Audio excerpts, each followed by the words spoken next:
આજે ઘણા બધા સ્ટોક્સ જે છે તે ફોકસમાં છે, સમાચારોને લઈને, બીજા બધા આસ્પેક્ટ્સને લઈને. સીધા જઈએ મારા સહયોગી યોમિક પાસે અને સમજવાની કોશિશ કરીએ કે આજે કયા કયા સ્ટોક્સ જે છે તે તેમના લિસ્ટમાં જોવા મળ્યા છે. ગુડ મોર્નિંગ યોમિક. Good morning. યસ, આપણે આજે શરૂઆત કરીશું તો બીએસસી તરફથી એક સમાચાર આવ્યા છે કે તેઓ એક સર્કિટમાં બદલાવ કર્યા છે. જે આપણે વાત કરીએ તો બીએસસી દ્વારા કુલ 331 શેરની સર્કિટમાં તેમના દ્વારા બદલાવ કરવામાં આવે છે. જેમ આઈએફસીઆઈ, એમટીએનએલ, એમએમટીસી, એનબીસીસીની સર્કિટ હવે 5%થી વધારીને તેઓ 10% કરી છે. જે બાદ કેશોરામ ઇન્ડસ્ટ્રીઝ, શાંતિ ઇન્ડસ્ટ્રીઝ, શ્રીરામ એએમસી, આઈટીડીસીની સર્કિટ વધારીને તેઓ 10% કરી છે. જે બાદ આપણે બીજા સ્ટોક્સની પણ વાત કરીએ તો જયપ્રકાશ એસોસિએટ્સ, બર્નપુર સિમેન્ટ્સ, આઇનોક્સ, વિન્ડની સર્કિટ પણ તેઓ વધારીને 10% અહીંયા કરી છે.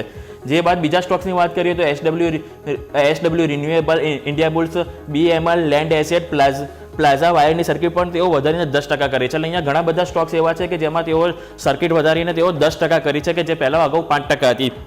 અને આ જે સર્કિટ છે લાગુ એ આજથી જ તેઓ લાગુ થશે. અને નેક્સ્ટ આપણે જો આના પછી બીજી વાત કરીએ તો આજની મહત્વની એક વિષય છે જે આરબીઆઈની મોનેટરી પોલિસી. જે આજે 10 વાગ્યે નાણાકીય વર્ષની 2025ની સૌથી પહેલી આજે નાણાકીય પોલિસી જે આરબીઆઈ ગવર્નર આપણા શક્તિકાંત દાસ દ્વારા આજે કરવામાં આવશે. હવે બજારમાં આજે જે આરબીઆઈ મોનેટરી પોલિસી છે એમાં ખાસ કરીને કયા વિષય પર ચર્ચા થશે તો એક તો કે વ્યાજ દર ઉપર ધ્યાન રાખવામાં રહેશે. પણ માર્કેટમાં મોસ્ટલી બધાને એવી આશા છે કે વ્યાજ દરમાં કોઈ બદલાવ કરવામાં આવશે નહીં. પણ પરંતુ બીજા એક ફિનાન્શિયલ 25ના ગ્રોથમાં કઈ રીતનું અનુમાન રહેશે એના પર પણ એક ખાસ એક નજર રહેશે. તો એક આરબીઆઈ મોનેટરી પોલિસીને લઈને એક બેન્કિંગ સ્ટોકમાં ખાસ કરીને એક એક્શન જોવા મળી શકે છે. હવે બેન્કિંગ સ્ટોકની આપણે વાત કરી છે તો એચડીએફસી બેંકની વાત કરીશ કે એચડીએફસી બેંક આજે કેમ ફોકસમાં છે. જો હું તમને જણાવું તો એચડીએફસી બેંક જે છે કે તેમણે ઇન્દ્રપ્રસ્થ મેડિકલમાં 3.03% હિસ્સો વેચ્યો છે કે કુલ 27,81,000 શેર વેચીને બેંકે શેરમાં ઘટાડો કરીને 2.45% કર્યો છે. અને આ જે સોદો જે પણ થયો છે તે ₹199.38 પ્રતિ શેરના ભાવે કરવામાં આવ્યો છે.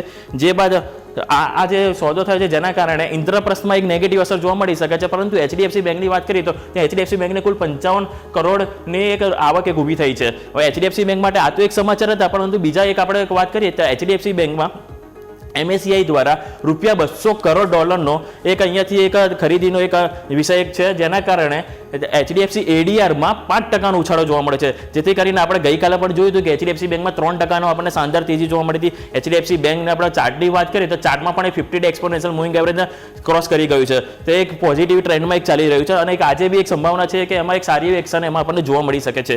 હવે નેક્સ્ટ આપણે જો વાત કરીએ તો આપણે રડાર પર રાખીશું શીલા ફોર્મ કે શીલા ફોર્મમાં આજે એક્શન કેમ સંભવ છે. જો વાત કરું તો ડીસીડીઆરસી દ્વારા શીલા ફોર્મના પક્ષમાં ઇન્સ્યોરન્સ ક્લેમનો નિર્ણય સંભળાવ્યો છે. એટલે કે કંપનીએ 27 જુલાઈ 2020 વીમા અરજીને રદ કરવામાં આવી હતી, જે કંપનીને હવે 21.4 કરોડનો વીમો 10% વ્યાજ સાથે તેમને ચૂકવવામાં આવશે. તો જેથી કરીને અહીંયા શીલા ફોર્મમાં પણ આપણને એક એક્શન આવતી જોવા મળી શકે છે.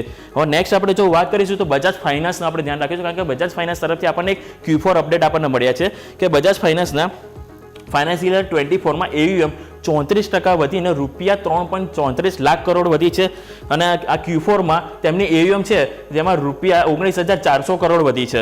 હવે આપણે જો એમની જો નવી લોનની વાત કરીશું તો નવી લોનમાં થોડીક નિરાશાજનક જોવા મળી છે, કારણ કે આરબીઆઈ દ્વારા ઈ-કોમ અને ઇન્સ્ટાકાર્ટ રિલેટેડ એક નવા નિર્ણય લેવામાં આવ્યા હતા, જેના કારણે તેમની નવી લોન છે કે જેમાં 4%નો આપણને ઘટાડો જે 4% જ વધી છે, જે ગયા ક્વાર્ટરના કમ્પેરિઝનમાં ઘણી ઓછી છે. એક બજાજ ફાઇનાન્સ અહીંયા આપણે એક રડાર પર રાખીશું. હવે નેક્સ્ટ આપણે જો વાત કરીશું તો પ્રેસ્ટીજ એસ્ટેટ. હવે પ્રેસ્ટીજ એસ્ટેટ આપણે શા માટે આજે રડાર પર રાખીશું કે પ્રેસ્ટીજ એસ્ટેટ બેંગ્લોરમાં વાઇલ્ડ ફિલ્ડ પર 21 એકરની જમીન તેઓએ ખરીદી છે, જેની કુલ રકમ ₹450 કરોડ છે તેમની બાઇંગ વેલ્યુ. અને જમીન પર કંપની છે એક રેસિડેન્શિયલ પ્રોજેક્ટ બનાવવા જઈ રહી છે, જેથી કરીને પ્રેસ્ટીજ એસ્ટેટમાં પણ અહીંયા એક આપણે ફોકસમાં રાખીશું. હવે એના બાદ આપણે જો નવા સ્ટોકની વાત કરીએ તો વેદાંત આપણે ધ્યાનમાં રાખીશું કે સુપ્રીમ કોર્ટ દ્વારા 2018માં ગોવા રાજ્યમાં પર્ટિક્યુલર ત્યાં એક માઇનિંગ માટે એક છે ને એક રોક લગાવવામાં આવી હતી. જે બાદ હવે સરકારે ત્યાં પરમિશન આપી દીધી છે કે તેઓ એક માઇનિંગની શરૂઆત કરી શકે છે, જેના કારણે 6 વર્ષ બાદ વેદાંતાની કંપની હવે ગોવામાં એક માઇનિંગની શરૂઆત કરતી જોવા મળશે. તો અહીંયા એક વેદાંતા માટે એક પોઝિટિવ એક સમાચાર છે. જે બાદ આપણે નેક્સ્ટ વાત કરીશું વેદાંતા બાદ તો આપણે અલ્ટ્રાટેક સિમેન્ટ આપણે કાઉન્ટરમાં એક લાસ્ટ સ્ટોક છે કે અલ્ટ્રાટેક સિમેન્ટમાં રાજસ્થાનમાં 100 મેગાવોલ્ટ સોલાર એનર્જી પ્રોજેક્ટની એક શરૂઆત કરવા જઈ રહી છે. તો એક અહીંયા કંપની માટે પણ એક આપણને સારા સમાચાર છે, તો આપણે અહીંયા આ પણ જરૂરથી ધ્યાનમાં રાખીશું. ઓકે, તો આ બધા જ સ્ટોક્સ છે કે જેના પર ફોકસ રહેશે. ખૂબ ખૂબ આભાર યોમિક આપનો અમારી સાથે જોડાવા માટે અને આ સમગ્ર અપડેટ માટે.